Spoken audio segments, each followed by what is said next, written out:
ఇవాళ ఇప్పటికే 100 పడకలుంటే 150 పడకల ఆసుపత్రిని ఈరోజు దాదాపు 70 కోట్లతోటి గౌరవ ఆరోగ్య శాఖ మంత్రి గారితో ప్రారంభోత్సవం చేసుకున్నాం. ఇలా శంకుస్థాపన. రాబోయే కాలంలో అటు సిద్దిపేట, ఇటు జనగామ, అటు హనుమకొండ, ఇటు కరీంనగర్ సెంటర్లో ఉన్నటువంటి హుస్నాబాద్ అన్నిటికీ సెంటర్ కావాలని ఈరోజు ఈ ఆసుపత్రి వైద్యాన్ని పరంగా డెవలప్మెంట్ చేస్తా ఉన్నాం. అదేవిధంగా అన్న మంత్రివర్గంలో అటు దామోదర అన్న, ఇటు వెంకటరెడ్డి అన్న, అటు తుమ్మల నాగేశ్వరరావు అన్న అందరూ కూడా నేనే చిన్నోడిని, నేనే మొదటిసారి మంత్రిని, వాళ్ళంతా సీనియర్ మంత్రులు. నేనేమడగగానే తమ్మి పో అని చెప్తారు. అట్లనే ఇలా చాలా కాలంగా మనం అందరికీ ఆకాంక్ష అయినటువంటి రాజీవ్ రహదారి నుంచి హుస్నాబాద్ దాకా 4 లైన్ల రోడ్డుకి ఇలా 80 కోట్ల రూపాయలతో శంకుస్థాపన చేసిన. ఇది ఫేజ్ 1 అన్న. ఫేజ్ 2 కూడా ఇంకా మనం ఇది ప్రారంభమైనాక మీరు సెకండ్ ఫేజ్ ఇస్తాను, 2 ఫేజులు చేసుకున్నాం.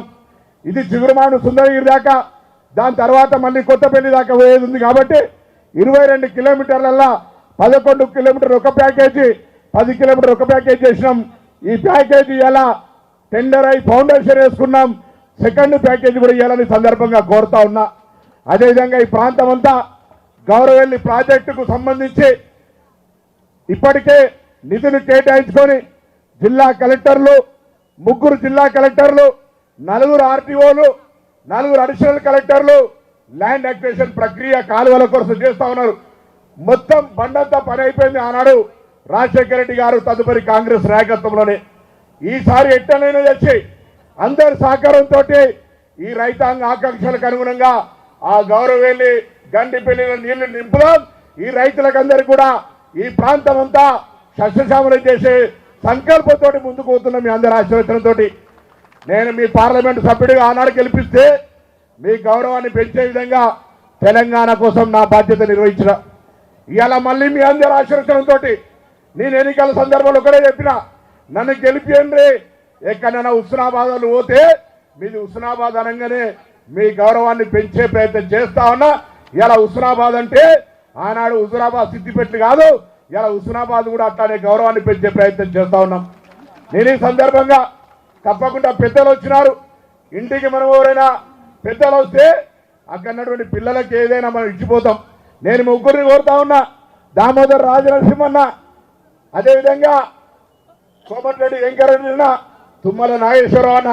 మా హుస్నాబాదు గత 10 ఏళ్ళుగా స్వయంగా ముఖ్యమంత్రి వచ్చి మా ఎమ్మెల్యే ఇంట్లో ఉంటే కూడా ఆయన ఏం అడగకపోతుండే పాపం వీళ్ళని ఏం చేయలేదు. ఇక్కడ ఇలా అన్ని రకాల విధంగా అభివృద్ధి చేయాలని ఆలోచనతోటి ముందుకు పోతున్న సందర్భంలో దయచేసి మీ ఆశీర్వచనం ఇవ్వండి. ఈ ప్రాంత ప్రజలకు మీ ఆశీర్వచనంతో ఈ ప్రాంతం అంతా అభివృద్ధిగా అయ్యేటువంటి అవకాశం ఉంటుంది. గతంలో అనేక రకాలుగా కొంతకాలం నక్సలైట్ల అడ్డగా, దాని తర్వాత కొన్ని రోజులు సిపిఐ, దాని తర్వాత కాంగ్రెస్ అనేక రకాలుగా పాపం ఎవరి ప్రయత్నం వాళ్ళు ప్రాంత అభివృద్ధి చేశారు. ఇవాళ కాంగ్రెస్ పార్టీ ప్రజాపాలన ప్రభుత్వంలో ప్రజలంతా ఒక సన్న బియ్యంతో లేదా ఇవాళ పంట సహకారంతో, ఇందిరమ్మ ఇళ్లతోటి, అదేవిధంగా సన్నబడ్డ బోనస్తో అనేక రకాలుగా ఈ ప్రాంత ప్రజలు సంతోషంగా ఉన్నారు. ఇంకా కొన్ని కార్యక్రమాలు చేయాలని సందర్భంగా నేను కోరుతూ తప్పకుండా మరి మీ అందరి ఆశీర్వచనం ఈ నియోజకవర్గం మీద ఉండాలని మీ అందరి హృదయపూర్వకంగా కోరుకుంటూ, వెంకన్న మిగతా రోడ్డుకు సంబంధించి కానీ అదేవిధంగా ఇప్పటికే బండి సంజయ్ గారు కూడా ఈరోజు రమ్మన్న, వారు హుస్నాబాద్ అక్కన్నపేట మీదుగా జనగామ 2 నేషనల్ హైవే మధ్యలో నేను వారిద్దరం కలిసి ప్రయత్నం చేస్తా ఉన్నాం. ఆ రోడ్డు మీద మనం 4 లైన్ తీసుకొచ్చుకుంటే హుస్నాబాద్ కేంద్రంగా సిద్దిపేటకు, హన్మకొండకు, కరీంనగర్కు, జనగామకు 4 లైన్ల రహదారి, ఇంజనీరింగ్ కాలేజీ, ఏటీసీ సెంటరు, రేపు industrial park, Gouravelli project, Yellamma చెరువు డెవలప్మెంట్, రేపు మహాసముద్రం గండికి 10 కోట్ల రూపాయల టూరిజం ప్రాజెక్టు, ఇన్ని కార్యక్రమాలు జరిపి ఈ ప్రాంతాన్ని అన్ని రకాల అభివృద్ధి చేయాలనే ఆలోచనకు మీ అందరి ఆశీర్వచనం ఇచ్చి మరి పెద్దలందరినీ కూడా వారి యొక్క ఆలోచన మనకు అభివృద్ధి జరిగే విధంగా మరొక్కసారి గట్టిగా తప్పట్టుబడి వాళ్ళందరికీ మా ఆకాంక్షలు వెలుపుస్తూ